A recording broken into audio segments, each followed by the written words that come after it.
கிறிஸ்துவின் அன்பான நாமத்தில் உங்கள் யாவருக்கும் கிருபையும் சமாதானமும் நிறைவாய் உண்டாயிருப்பதாக.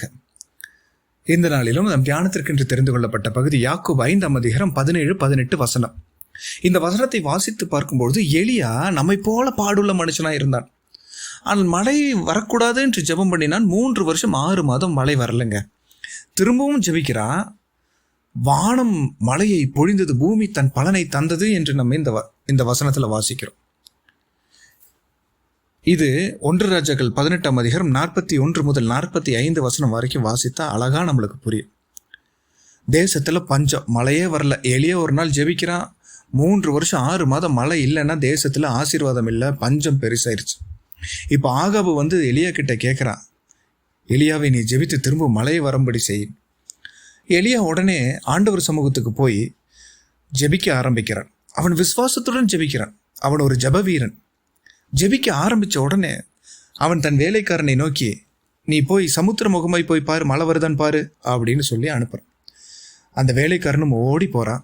வெளியே போய் பார்த்தா மழை வருவதற்கு ஒரு அறிகுறியும் இல்லை.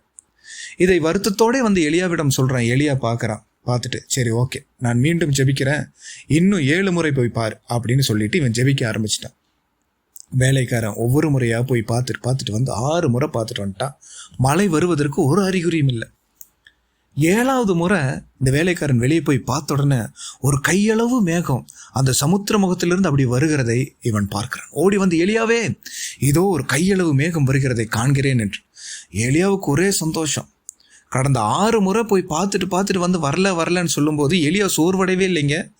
அவன் ஜெபத்திலே தரித்து நிற்கிறான். 7வது முறை அவனுக்கு பதில் கிடைக்கிறது.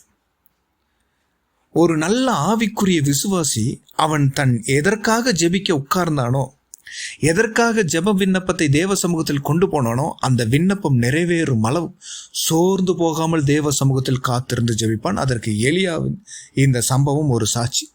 நாமும் இதிலிருந்து கற்றுக்கொள்ள வேண்டியது என்னவென்றால், நாம் ஒரு சில காரியங்களுக்காக ஜெபிக்குவோம், பதில் வராதது போல் இருக்கும். ஆண்டவர் நமக்கு பதில் தரக்கூடாது என்றல்ல, அவர் நம்மை எந்த அளவுக்கு நம்மளுடைய விசுவாசம் நிலைத்திருக்கிறது என்று பார்ப்பதற்காகத்தான். பாருங்க, யாக்கோபு ஆண்டவரோட இருந்து விண்ணப்பம் செய்து கொண்டு போராடி கொண்டிருக்கிறான். ஆண்டவர் சொல்றார், யாக்கோபை பொழுது விடிந்தது, என்னை விடு அப்படின்னு கேட்கிறார். யாக்கோபு என்ன சொல்றான், ஆண்டவரே நீர் என்னை ஆசீர்வதித்தால் ஒழிய நான் உம்மை விடுவதில்லை என்று ஆண்டவரிடம் விண்ணப்பம் வைக்கிறேன். யாக்கோபா இருந்தவன், ஒரு எத்தனாய் இருந்தவன், இஸ்ரவேல் என்னும் ஆசீர்வாதத்தை அந்த இடத்தில் பெற்றுக்கொள்கிறான். எவ்வளவு போராடுறான் பாருங்க. அதே போலதான் நம்மளுடைய வாழ்க்கையிலும் விடாமல் ஆண்டவர் சமூகத்தில் நம்மளுடைய தேவைகளுக்காக விசுவாசத்துடன் நாம் காத்திருக்க வேண்டும். என்ன நடந்தாலும் கர்த்தர் நம் ஜெப விண்ணப்பத்தை கேட்க வல்லவராக இருக்கிறார். எலியா பாருங்க, எவ்வளவு பாடுகள் அவனுடைய வாழ்க்கையில். எவ்வளவு கலக்கம் வந்திருக்கும். 6 முறை போய் பார்த்துட்டு இல்லைன்னு சொல்றானே, இனி எப்படி வரும், இன்னும் 1 முறை தானே, நான் 7 முறை தானே பார்க்க சொல்லியிருக்கிறேன் என்று சந்தேகம் அவனுக்குள் வந்திருக்கலாம் இல்லையா? அவனும் மனுஷன் தானே. இன்றைக்கு நாமும் அதே சூழ்நிலை தான் இருக்கும். இத்தனை முறை ஜெபிச்சாச்சு, பதிலே இல்லை என்று. அப்படி ஒருவேளை கலக்கத்தோடு இந்த மெசேஜ் கேட்டுட்டு இருந்தீங்கன்னா கர்த்தர் உங்களோடு கூட இருக்கிறார். இன்னும் விசுவாசத்துடன் உங்கள் ஜெபத்தை உறுதிப்படுத்துங்கள். கர்த்தர் கையளவு மேகத்தை இன்றைக்கே தோன்ற பண்ணுவார்.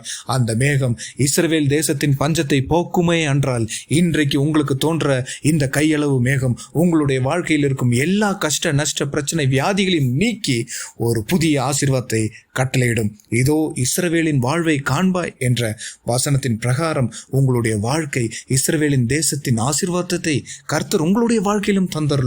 ஒரு பெரும் ஆசீர்வாதம் அது. எந்த தேசத்திற்கும் இல்லாத ஆசீர்வாதம் அந்த தேசத்துக்கு கர்த்தர் கட்டளையிட்டார் என்றால், உங்களுக்கு எந்தெந்த இடத்துல நீங்கள் வேதனைப்பட்டீங்களோ அந்த வேதனை நீங்கி சுகமா இருக்கும்படி கர்த்தர் இன்றைக்கு ஒரு புதிய ஆசீர்வாதத்தை கட்டளையிட வல்லவராக இருக்கிறார். விசுவாசத்துடன் இடைவிடாமல் ஜெபியுங்கள்.